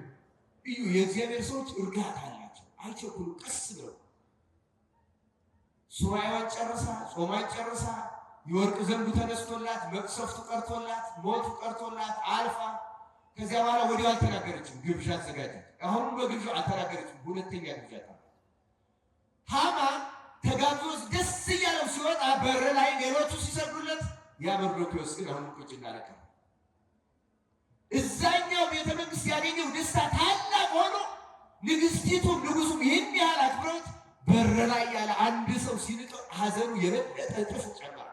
አዘነ በጣም። ቤቱ ሄደ። ሚስቱን ልጆቹን ያስጠራ። ንግስቲቱ ያደረገችለትን ግብዣ ንጉሱ ያከበረውን ክብር ግን መርዶክዮስ የሚባል ይሄ አዋጁን ያስወጣበት ሰው ያደረገውን ንቀት ተናገሩ። ምን ላድርግ ሲላቸው እንዴ ታዲያ ንጉሱና ንግስቲቱ ይህን ያህል የሚወዱ የሚያከብሩ ከሆነ በእስራኤል ላይ በነገራችን ላይ አይሁድ እንዲጠፉ የታወጀው በዓመቱ ወራት ከ12 ወር በኋላ ይሄ የሚደረገው ግብዣ በዓመቱ የመጀመሪያ ወር ነበር በእነሱ። በ12ኛው ወር በ13ኛው ቀን ለ14ኛው አጥቢያ በዚያ ነበር በሐዳር ወር በወሩ አጋማሽ ነበር እንዲገደሉ አይሁድ የታዘዙት። በዚህ 12 ወር ለምንድን ነው የተሰጠው? አንደኛ 127 ሀገሮች ለመድረስ መልእክተኞቹ ዓመት ሊፈጅባቸው ይችላል። እንደው አውሮፕላን የለ መኪና የለ በፈረስ እያረፉ ስለሚገኝ እስከ ህንድ ድረስ ስለሚጓዙ ወደዚህ ወደ ኢትዮጵያ ወደዚያ ወደ ምስራቅ እስከ ህንድ ስለሚሄዱ ለዚያ ተብሎ እና ያን ለምን ትጠብቃለህ? ዛሬ 50 ክንድ ግንድ አለልህ እዚህ እሱን አስወስድና ንጉሡ ያልከውን እሺ ስለሚል ነገ ወደ ንግሥቲቱ ወደ ሁለተኛው ግብዣ ከመግባት በፊት መርዶክዮስን አሰቅለው ግባ ብለው መከሩት። ደስ አለ እና አድሮ መርዶክዮስን እስከሚያሰቅለው ቸኮለ። ንጉሡ ወደ ቤተ መንግሥት ከሄደ በኋላ ደግሞ ንጉሡ ደግሞ እንቅልፍ አጣ። እንቅልፍ ሲያጣ እስቲ በዘመኔ የተፈጸመውን ዜና መዋዕሉ ላይ የተጻፈውን አምጡና አንብቡልኛል። ሲነበብ አንድ ታሪክ ላይ ደረሰ። ያ ታሪክ ምን ይላል? ሁለቱ የሱ የጀነሮቹ አለቆች ሊገሉት ተማክረው መርዶክዮስ ሰምቶ በአስቴር በኩል ተልኮ ንጉሡ መርምሮ እውነት መሆኑ ተረጋግጦ ንጉሡ እነዚያን ሰዎች እንደቀጣ የሚናገረው ታሪክ ተጽፎ ተነበበለት። ሲነበበለት ንጉሡ አንድ ጥያቄ አነሳ። ምን አለ? ይህን ውለታ ለዋልልኝ ለመርዶክዮስ ምን ተደርጎለታል ብሎ ጃንደረቦቹ ጠየቀ። ጃንደረቦቹ ምንም አልተደረገለትም ሲሉ እስኪነጋ እየነጋጋ ነበርና እስኪነጋ ጠብቆ የሚያደርግለትን አጥቶ ማን አለ በዚህ ሲል ሃማ ደግሞ እንደነጋለት ካልተጠራ አይገባምና ግንዱን አምጥቶ አቆሞ መርዶክዮስን ሊያሰቅል ገስግሶ መጥቶ አዳራሹ እንግዶች የሚያርፉበት አዳራሽ ተቀምጧል። ሃማ መጥቶ አዳራሽ ተቀምጧል አሉ። ጥሩት ግባ በሉት። ግባ ተባለ። ገባ። እንደገባ ንጉሡ ሃማን እንዲህ ብሎ ጠየቀው። ንጉሡ ለሚወደው ሰው ምን ያደርግለት? አሁን ይሄ ጥያቄ ለሃማ ለማን የታሰበ ይመስለዋል? ለማን የታሰበ ይመስለዋል? ለራሱ አይደለም። መጽሐፉ ምን ይላል? በልቡ ይላል እዚህ መጽሐፍ አስቴር ምዕራፍ 5 ውስጥ አለበት። ንጉሡ ከኔ በላይ የሚወደው የለም ብሎ አሰበና ሀብት ስጠኝ አይል ሀብት አይል ስልጣን አይል ንጉሥነት ነው የቀረው እንጂ አለው ምን ያቀረዋል አለና የንጉሡን ልብስ ያልብሱት፣ የንጉሡን ዘውድ በራሱ ላይ ይጫኑለት፣ በንጉሡ ፈረስም ያስቀምጡለት፣ ወደ ከተማ አስወጥተው ንጉሡ የሚያከብረው ሽማግሌ መንገድ እየመራ አዋጅ እያስነገረ ንጉሡ ለሚወደው እንዲህ ይደረጋል፣ ስገዱ ስገዱ እያለ ያሰግድለታል። እንግዲያውስ አለው ንጉሡ በቤተ መንግሥቱ ደጃፍ ላይ ለተቀመጠው ለመርዶክዮስ አንድ ሳታስቀር ይሄን አድርግለት ብሎ ሃማን አዘዘው። ሃማ መርዶክዮስን ሊያሰቅለው እየቸኮለ የመጣው እግዚአብሔር ደግሞ ነገሩን ገልብጦ ታደረ። ንጉሡን እንቅልፍ ነሳው። ዜና መዋዕሉን አስነበበው። የመርዶክዮስን ውለታ አሳሰበው። ለመርዶክዮስ ውለታ ለመክፈል አስነሳው። አንዳንድ ጊዜ ክርስቲያኖች ለሰው ውለታ አድርጋችሁ ውለታችሁን ባይመልስላችሁ ምን ነው የሚሰማችሁ? ምን ይሰማችኋል? ይሄ ውለታ ቢስ ትላላችሁ አትሉ? እግዚአብሔር ውለታውን ሊመልስላችሁ ፈልጎ ከሆነ ውለታ ያደረጋችሁለት ሰው እንዳይመልስላችሁ ያደርጋል እግዚአብሔር። ይገርማችኋል። አሁን መርዶክዮስ ከንጉሡ አልጠበቀም። ልሾም፣ ሊክበር፣ ልግደል፣ ንጉሡን ከውርደት ከሞት መንግስቱ ከመገለጥ አድኛለሁ ዝም። በዚያው በጥበቃ ስራ ላይ ነው። ታማኙ እግዚአብሔር ሊቆጠርለት ውለታ ላደረገላችሁለት ሰው እንዲመልስላችሁ አታስቡ። ማን ይመልስላችሁ ይሻላል? ጌታም እኮ ስትመጸውቱ ከማይመልሱላችሁ ሰዎች ከድሆች መልሰው ብድራት ለማይከፍሉት አድርጎ ያለው ለምንድን ነው? እኔ ልክፈላችሁ እኮ ብሎ እግዚአብሔር ለበጎ ስራችን ይክፈለን። በእውነት አድርግለት አለው። እግዚአብሔር ውለታውን መለሰለት። ሊሰቅለው የመጣውን ሰው ወጥቶ እንጨት ላይ ሊሰቅለው የመጣውን ሰው የንጉሡ ሰረገላ የንጉሡ ፈረስ ላይ አስቀምጦ የንጉሡን ልብስ አልብሶ የንጉሡን ዘውድ ደፍቶ እሱ አሽከር አገልጋይ ሆኖ ከፈረሱ ስር ፊት እየሮጠ ንጉሡ ለሚወደው ሰው ይደረግለታል፣ ስገዱ ስገዱ እያለ አሰገደለታል። ከዛ በኋላ አሰግዶ ወደ ቤቱ ሄደና ሃማ የሆነውን ለሚስቱና ለልጆቹ ነገራቸው። እንኳን ላሰቀለው እንደዚህ ሆነ። አይ ይሄ ሰው አይሁዳዊ ከሆነ አታሸንፈው ማለት እንዲህ እያሉት እያለ የንጉሡ ጃንደረቦች መጥተውና ሰዓቱ ደርሷል ወደ ንግሥት አስቴር ግብዣ ብለው አቻኮሉት። ሄደ። እንደገና ንግሥት አስቴር ግብዣ ጋር ተገኘ። በላ ጠጣ። ሲጨርሱ ንጉሡ ንግሥት አስቴር ሆይ የምትፈልጊውን ለምኝ፣ የመንግስቴን ኮለታ እንኳ ቢሆን እሰጥሻለሁ አላት። ንጉሥ ሆይ ሺህ ዓመት ንገሥ፣ ሕዝቤን ለሞት እኔም ባሪያህ ለውርደት ተላልፈን ተሰጥተናል ብላ ተናገረች። እንዲያውም ምን አለች? ለመገዛት ለባርነት ቢሆን ኖሮ ዝም ባልሁ ነበር፣ ግን ለሞት ለመጥፋት ተሸጠናል ያለችው። ተሽጠናል። ማን ነው የደፈረው? የኔን ሚስት ንግሥቲቱን ወገኖቿን ሊያጠፋ የደፈረው ይሄ ማን ነው አለ። ይሄው ክፉ አገልጋይ ሃማ ነው አለች። ሃማ የዚያ ጊዜ የሚገባበት ጠፋው። ንጉሡ ተናዶ ከእሷ ቤተ መንግሥት ወጥቶ ወደ አትክልቱ ስፍራ ወጣ። ሃማ ደግሞ ከባድ ቅጣት እንደሚገጥመው አውቆ ንግሥቲቱ ናት ልታስምረኝ የምትችል ብሎ ንግሥቲቱ ወደ አልጋዋ ሄዳ ስትቀመጥ አልጋዋ ላይ ተጋድሞ ሄዶ ተጠግቶ እባክሽ አስምሪኝ እያለ ሲለምን ንጉሡ ተመልሶ ሲገባ እንዴ ደግሞ ሚስቴር ንግሥቲቱን ጭራሽ አልጋዋን ዘንድ ይጋፋታል እኔ ቆሜ አለና ዓይኑ እንደ ደም ሲቀላ ጃንደረቦቹ ሄደው ከንዴቱ የተነሳ ንዴቱ እንዳይመስዘው ሃማን በጨርቅ ሸፈኑት፣ በመጋረጃ ሸፈኑት።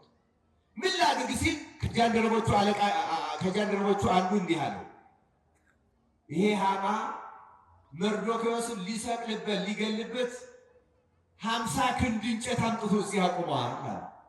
አውጡና እዚያ ላይ ስቀሉት አላቸው። ልክ ሃማ መርዶክዮስን ሊያሰቅልበት ባመጣው እንጨት ላይ ተሰቅሎ ሞተ። ያሳዝናል። ከዚያ በኋላ የንጉሡ ንዴቱ በረደለት። በነጋው ንግሥት አስቴር ቀረበች። ንጉሡን ለመነችው። ንጉሥ ሆይ ሃማን ቀጥተሃል፣ ግን አዋጁ በአዋጅ አልተለወጠም። ስለዚህ ወገኖች አሁን መጥፋት አይቀርላቸውም፣ ወገኖችን አድን አለችው። ቀደም ነግሬያቸዋለሁ። የንጉሡ ትእዛዝ ይሻራል አይሻርም ያልኳቸው፣ አይሻርም። ስለዚህ እኔ ያንን መሻር የሚሽር ትእዛዝ አላወጣም። ባይሆን ሌላ ትእዛዝ ወገኖችሽን የሚያድን ሌላ ትእዛዝ አውጪ። ቀለበቱን ከሃማ አውጥቶ ተቀብሎት ነበረ። ያን የማህተም ቀለበት አውጥቶ ለመርዶክዮስ ለእሱ አጎት መርዶክዮስን አቀረበው። የሃማን በዚያ በቤተ መንግሥቱ ዙሪያ ያለ ቤቱን በሙሉ ለአስቴር ሰጣት ንጉሡ። ከዚያ በኋላ ያን ቀለበትም ለመርዶክዮስ አደረገለት። በሃማ ፋንታ መርዶክዮስ ተሾመ። ተመልከቱ፣ እንደገና እግዚአብሔር ከፍ አደረገ። መርዶክዮስ ተሾመ። አዋጁን ያውጣላት፣ ቀለበቱ ተሰጠው። ሌላ አዋጅ አወጣ። አዋጁ ምንድን ነው? ባለፈው በወጣው አዋጅ መሰረት በየሀገራችሁ አይሁድን ሊገሉ የተዘጋጁ ሰዎች ካሉ አይሁድን ትታችሁ እነዚያ ሰዎች ግደሏቸው፣ አይሁድን አትንኳቸው የሚል አዋጅ መርዶክዮስ አወጣ። ሲያወጣ ከቀደሙት እነዚያ ሳይገሏቸው እንዲደርስ ከቀደሙት መልእክተኞች የሚፈጥሩ መልእክተኞችና የሚቀድሙ ፈረሰኞች ታዘው አዋጅ ወጣ። ከዚያ በኋላ የሚገርማችሁ በአንዳንዱ ሀገር የመጀመሪያው መልእክተኞች ሳይደርሱ ሁለተኞቹ ደረሱ ይላል። መልእክቱ በደረሰበት አይሁድን ለመግደል ባልጭት፣ ድንጋይ፣ ሿፊ ያዘጋጁ ነበሩ። በእነዚያ ፋንታ እነዚያኞቹ ቀድመው ተገደሉ። እግዚአብሔር እስራኤልን ከሞት አዳነ።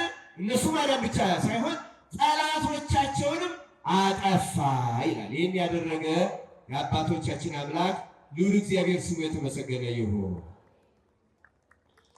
ግድ የለም ቆዩ ክርስቲያኖች አድምጡ። እግዚአብሔር ታሪኩን አሁን ሰምታችኋል። ታሪኩ ይሄ ዛሬ ኖላዊ መድኃኔዓለም ነው። የሚያድን ማን ነው? የነፍሳችን ጠባቂ ማን ነው? እስራኤልን የሚጠብቅ ማን ነው? ኖላዊ ሆሙ ለእስራኤል የተባለ የእስራኤል ጠባቂያቸው እግዚአብሔር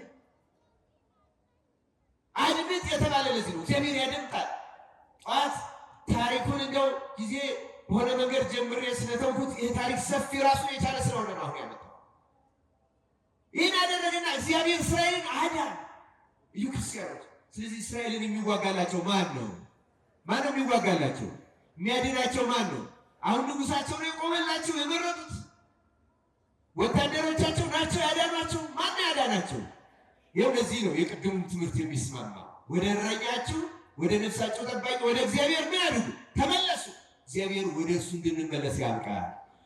እስራኤል በነገራችን ላይ ኢትዮጵያ በታሪኳ በመጽሐፍ ቅዱስ በባዕድ ሀገር ንጉሥ ተገዝታ አታውቅም። አንድ ተጽፎ የምናገኘው በዚህ በአርጤክስ ጊዜ ነው። ለምን እንደሆነ አሁን መልእክቱን ሳስተላልፍ መልእክቱን አስተላልፍ ይጨርሳሉ። ታሪኩ ረጅም ስለሆነ ረጅም ጊዜ ወስጃለሁ። አሁን መልእክቱ ነው። ይሄ ታሪክ ምሳሌ ነው። ቅድም እንዳልኳችሁ ወንጌል ነው። የአዲስ ኪዳን ምሳሌ ነው። አርጤክስ የእግዚአብሔር አብ ምሳሌ ነው። የማን ምሳሌ ነው አልኳችሁ? የእግዚአብሔር ምሳሌ ነው። አይታችሁት እንደሆነ ንጉሱ በ120 ዓለምን በሙሉ የሚገዛ ማለት 127 ሀገሮች ላይ ዓለምን የሚገዛው ማን ነው? ዓለምን የፈጠረው ማን ነው? የሚገዛው ማን ነው? የእግዚአብሔር ምሳሌ ነው። በጣም ያስገርመው ለእግዚአብሔር ምሳሌነቱ የቀረቡት ደግሞ ሁለቱ ነገሮች ተጨማሪዎች አሉ፣ እናመጣቸዋለን። ሁለቱ የበለጠ ያሳያሉ። የትኞቹ ሁለቱ የእግዚአብሔር ምሳሌነት? አንደኛ ወደ ንጉሱ ዙፋን ማንም አይጠጋም። እግዚአብሔርን በእግዚአብሔርነቱ ለመመርመር የሚጠጋ አለ ወይ? ዛሬ በምስራቁ ዘይነብር ላዕለ ኪሩቤል አስተርአየ በኪሩቤል ላይ የሚኖር ከስሩ ያሉ ጃንደረቦች የተባሉት የኪሩቤል የመላእክት ምሳሌዎች ናቸው። ይገርማል። ጃንደረቦች እነሱ በዙሪያ ሆነው ይላላካሉ። ማንም አይቀርብም። እነሱ የጠሩት እነሱ የገሉት ለምሳሌ ዳንኤልን መልአኩ ገብርኤል መጥቶ ተናገረ፣ አሳየው፣ ገለጸለት። እነሱ ከሚነግሩት በቀር ወደ እግዚአብሔር የባህሪ ነገር ሚጠጋ ማንም ወደ እሱ የቀረበችው አንድ ብቸኛ አስቴር ናት። አስቴር የቤተ ክርስቲያን ምሳሌ ናት። ወደ እግዚአብሔር ዙፋን መልእክቷን ይዛ የምትገባው ለዚያውም ደግሞ የማዳን ህዝቡን የማዳን ይቅርታ መልእክት ይዛ የምትገባው ብቸኛዋ ንጉሱ የወርቅ ዘንግ የምህረት አይን በምህረት አይን የሚያያት የፍትህ ዘንጉን የሚያነሳላት ብቸኛዋ ቤተክርስቲያን አስቴር ብቻ ናት የገባችው ወደ ንጉሱ ወደ እግዚአብሔር ዙፋን ጸሎትና ልመና ይዛ ገብታ ምህረት ይዛ የምትመለሰው ብቸኛዋ ኦርቶዶክሳዊት ተዋሕዶ ቤተክርስቲያን ናት። አንዷ አማናዊ ቤተክርስቲያን መፍቀሬ ጥበብ ሶሎሞን በመኃልየ ላይ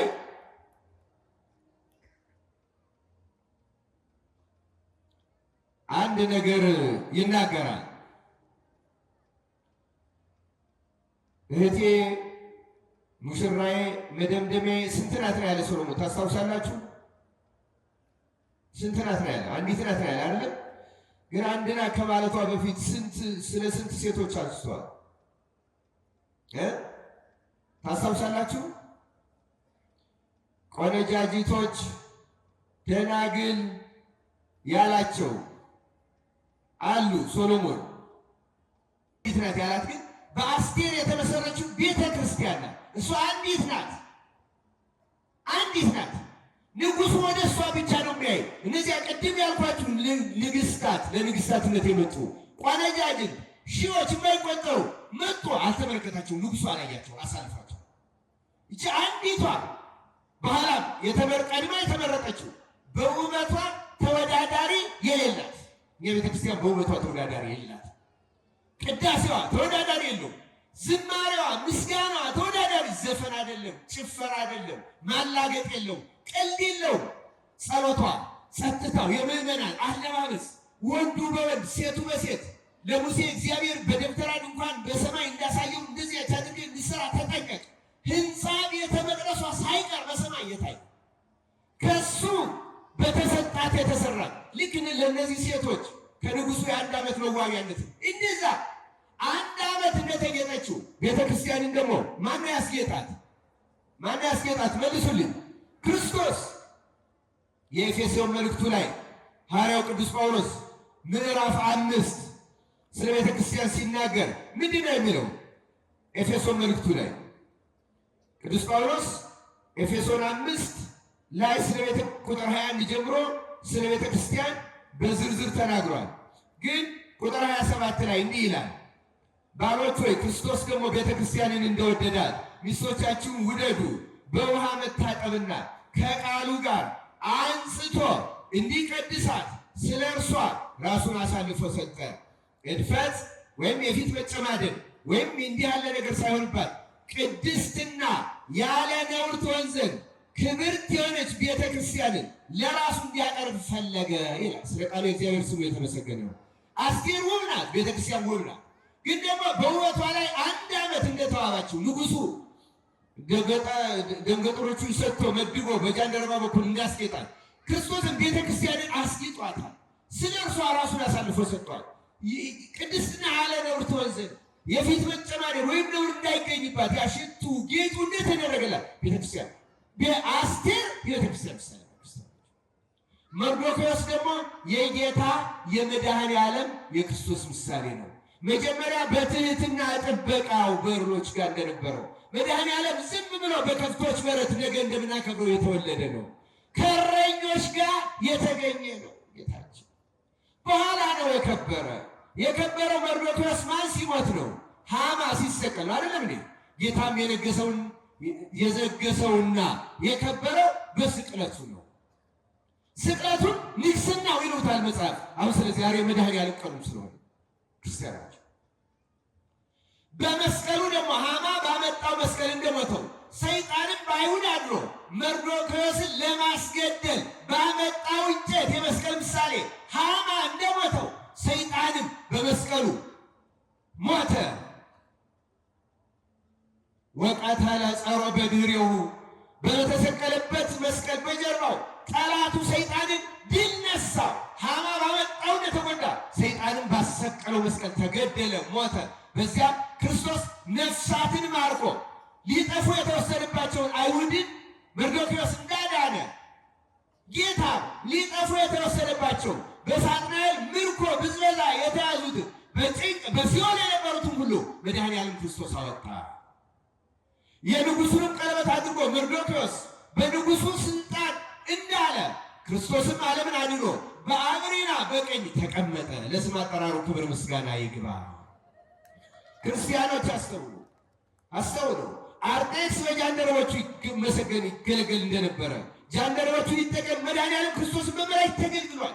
እያንዳንዱ አሁን ጊዜ የለንም እንጂ ብናዩ ይህ የሚያስደንቅ ነው። ለዚህ ነው ኢትዮጵያ በአርጤክስስ የተገዛችው።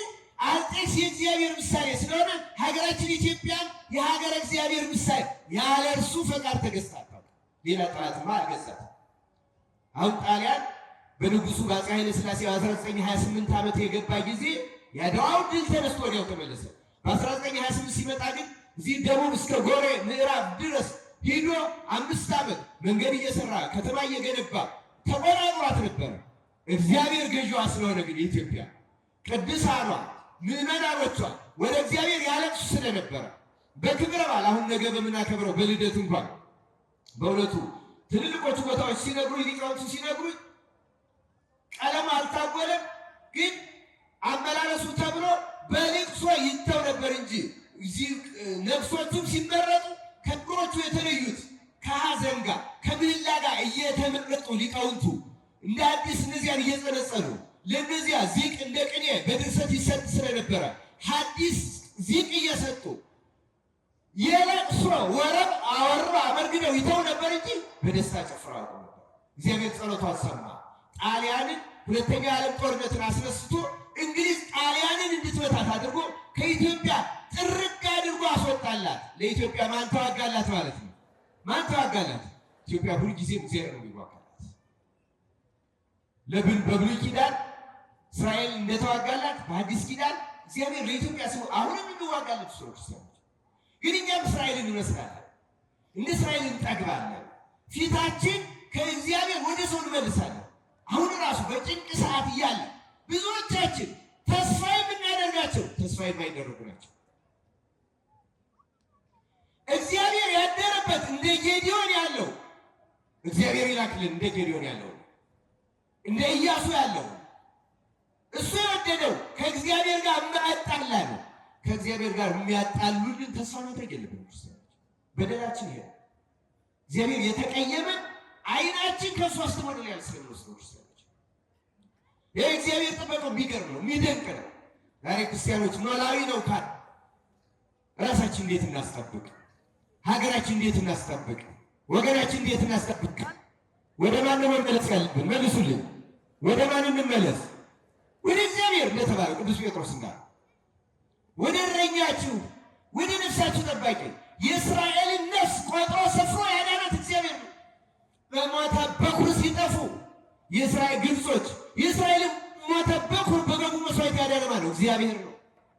ፈርዖንና ሰራዊቱ ከፊት ባህረ ኤርትራ ሲገጥማቸው ያዳነ ማነው? እግዚአብሔር ነው። የአሕዛብን ነገሥታት ያጠፋ እግዚአብሔር ነው። በኢያሪኮ በከነዓን የነበሩትን እየተዋጋላቸው እግዚአብሔር ነው። ሰናክሬም ሲመጣ 185,000 ሰራዊቱ በአንድ ሌሊት ያረገፈው ማን ነው? እግዚአብሔር ነው። ክርስቲያኖች የእኛስ ሰውነት የእኛም ሰውነት ከተማ ነው። ክርስቲያኖች የእያንዳንዳችን ነፍስና ሰውነት ከተማ ነው፣ ሀገር ነው። በሰውነታችን ላይ ንጉሱ ማን ነው? እግዚአብሔር ወይስ እኛ ነን? ማን ነው በሰውነታችን ላይ ንጉሱ? አቤት እግዚአብሔር ነው አላችሁ፣ ያደርግላችሁ። በእውነት እግዚአብሔር ንጉሱ የሆነ ሰው ኃጢአት እንደማይሰራ ታውቃላችሁ። እግዚአብሔር ንጉስ ነው ማለት እኮ ከተማችን በሰላም ነው የምትኖረው። ትናንት ጠዋትም አንስቼ ነበር ክርስቲያኖች፣ ትናንትና ማታ ይመስለኛል በሰውነቱ እግዚአብሔር ከነገሰ ጽዮንን አሰማምራት እንዳለ ሰውነቱን እግዚአብሔር ያሳመረለት ሰው ኃጢአት አይነግስበትም፣ ሐማ አይሰለጥንበትም። ሐማ የዲያብሎስ ምሳሌ ነው። ክርስቲያኖች ሐማ መርዶክዮስን ካልሰገድክልኝ ነው ያለው ሰይጣን። የማቴዎስ ወንጌል ምዕራፍ 4 ላይ ጌታን ስገድልኝ ይሄን ሁሉ የዓለም ክብር እሰጥሃለሁ አለ። ጌታን አልሰገደም። መርዶክዮስ የሐማ የጌታ ምሳሌ አልሰገደም። መርዶክዮስ ለሐማ እንዳልሰገደ ጌታን ዞር በል አለው። ብር ይጥፋ፣ ከተማ ይጥፋ፣ ክብር ይጥፋ።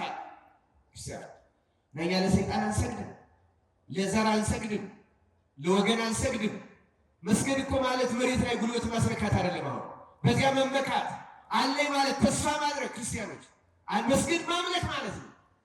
መልካችን አናመልክም፣ ሀብታችን አናመልክም፣ እውቀታችን አናመልክም፣ ጦራችን አናመልክም። ማንን ነው ማምለክ? በእና በማን ነው መመካት ያለብን? ይሉ ክርስቲያኖች መዳኛችን አስቴርና መርዶክዮስ ናቸው። የትምህርታችን ርዕስ መዳኛችን ማለት ነው ማን ናቸው? ክርስቶስ መርዶክዮስ አስቴርን እንዳሳደጋት። በነገራችን ላይ አስጢን የብሉይ ኪዳን ምሳሌ ናት። አስጢን ከንጉሱ ከአርጤክስ እምቢ ብላ እንዳፈነቀጠችው አይሁድም ክርስቶስን እምቢ ብላ አፈንግጠው ተጥለዋል። ሌላ ንግሥት ቤተክርስቲያን መታ ተተክታለች። በብሉይ ኪዳን ከእግዚአብሔር ጋር ውህደት ሚስቴ ይላት የነበረችው ብሉይ ኪዳን ቤተ እስራኤል ነበረች። አሁን ቤተ ክርስቲያን ናት። አሁን ከአሕዛብ የተሰበሰበችው ናት። አስጢን እንደተፈታችው ብሉይ ኪዳን የያዙ እስራኤል ቀርተዋል። በምትኳ ቤተ ክርስቲያን ተተክታለች። አስጢን ወደ እግዚአብሔር ወደ አርጤክስስ ዙፋን ቀርባ አታውቅም። ጌታ ለሙሴ እንዳለው እስራኤል ወደ ተራራው ራስ እንኳን እንዳይጠጉ ነው ያለው። አይደለም ወደ ዙፋን ወደ ሰማይ ንገስ የተጠጋ ቢኖር ሰውም እንስሳም ይገደል ነው። ቤተ ክርስቲያን ግን ትገባለች፣ ወደ ዙፋኑ ትቀርባለች። ምህላዋን ይዛ ጸሎቷን ይዛ ምሕረት ይዛ ታሰጣለች። ዛሬም የሀገራችን መዳኛ ቤተ ክርስቲያን ናት። ክርስቲያኖች እንግራቸው ግን ደግሞ መርዶክዮስ ለአርጤክስ ያዘዛትን ያሳሰባትን መርሳት ቤተክርስቲያን የማይገባት። ምናልባት አንቺ ወደ ቤተ መንግስት የገባሽው ለዚህ ጭንቅ ሰዓት ሊሆን ይችላል። አንቺ እኔን አይመለከትም ብለሽ ቸል ብትይ ግን እግዚአብሔር ለአይሁድ መዳንን ከሌላ ስፍራ ያደርግላቸዋል። አንቺና የአባትሽ ቤት ግን ትጠፋላቸዋል። ይሄ ክርስቶስ በቤተ ክርስቲያን መገብት የሰጠው ትእዛዝ ነው። ስለ ሕዝብ የማይገዳቸው አገልጋዮች መኖር የለባቸው። ከፓትርያርክ እስከ ዲያቆን ድረስ የቤተ ክርስቲያን መገብ ይህ ይመለከታቸዋል። ሕዝቡን መንገር በንስሐ እንዲመለስ አስቴር እንዳደረገችው አልቅሱ አልቅስ ሱም ሰውነታችሁን አስጨንቋት ብላ ይህንን አዘው ራሳቸው አብነት ሆነው እየጾሙ እየዋሉ እየሰገዱ እያለቀሱ ማቅ እየለበሱ አቁርር መዓተከ እያሉ ቁጣህን መልስልን አረቅልን እያለች ቤተክርስቲያን ወደ ክርስቶስ ወደ ዙፋኑ መጠጋት መቅረብ አለባት። የምህረት እጁን መለመን አለባት። ይህም አይሆን ከሆነ እግዚአብሔር ለሕዝቡ መዳን ከሌላ ስፍራ ያደርጋል። ይህን በማያደርጉ አገልጋዮች ላይ ግን የአንቺና የአባትሽ ቤት ትጠፋላችሁ እንዳለ ጥፋት ይመጣል። ዛሬ ቤተክርስቲያን ስራ ሄዱ። እኛም የምንነግራቸው ቤተክርስቲያኖች አይናችንን ወደ እግዚአብሔር እንመልስ፣ ልቡናችን እሱ ብቻ ይመልከት። እሱ ብቻ እንፈልግ። ወደ እርሱ እንቅረብ፣ እንጹም፣ እናልቅስ፣ እንዘን። ቤተክርስቲያን አታሳፍረንም። ክርስቶስ አያሳፍረንም። በምህረቱ ጎበኘ። ሐማን ድል የነሳው እሱ ነው በመስቀሉ። በዚያው ድል ዛሬም ሰይጣንን ዲያብሎስን ድል የነሳው መድኃኔዓለም ዛሬም በዘርና በዘር የሚያበጣብጠው የሚያለያየው ድል የሚያፈሰውን ሰይጣን ድል የሚነሳው መድኃኔዓለም ክርስቶስ ብቻ ነው። ወደ እነሱ እንቅረብ ክርስቲያኖች። ወደ ቤተ ክርስቲያን ለጸሎት ለምህላ እንምጣ። ወደ መድኃኔዓለም በንስሐ እንመለስ። ያን ጊዜ መዳኛችን ይሆንልናል። በመርዶክዮስና በአስቴር ሕዝቡን የጠበቀ ያዳነ እርሱንም ለራሱና አካሉ ላደረጋት ለቤተ ክርስቲያን ምሳሌ ያደረገ መድኃኔዓለም ክርስቶስ ሀገራችን ኢትዮጵያን ሕዝቧን በተለይ ሕዝበ ክርስቲያንን ከጥፋት ከሞት ከእልቂት ከውርደት ቤተ ክርስቲያንን ከመፍለስ በእውነት ትቀጣላችሁ እንዳለ ምልክቱ እየታየ ነው። ቤተ ክርስቲያን እየተደፈረች ነው። ትጠፋላችሁ ብሏል ክርስቶስ። ቤተ ክርስቲያን መገብት፣ ቤተ ክርስቲያን ጠባቂዎች፣ ቤተ ክርስቲያን አገልጋዮች በእውነት ወደ እግዚአብሔር የማይቀርቡ ተገቢው የማያደርጉ ከሆነ ቤተ ክርስቲያን ትፈታለች፣ ይጠፋሉ። ይህ አይቀርም። ግን ክርስቶስ የሚለምኑትን ሰምቶ ደግሞ ያድነናል። ዛሬ ያን ጊዜ ሕዝብ እስራኤልን ያዳነ አምላክ ሞታቸውን ወደ ሕይወት የለወጠ በእነሱ ሞት ፋንታ ጠላታቸውን ድል የነሳ በቤተ ክርስቲያን ጥፋት ፋንታ የሚያጠፋትን ቀጥቶ ለንስሐ አዘጋጅቶ እኛንም ሀገራችንን ከጥፋት ይሰውረን። ይቆየን። ስብሐት ለእግዚአብሔር።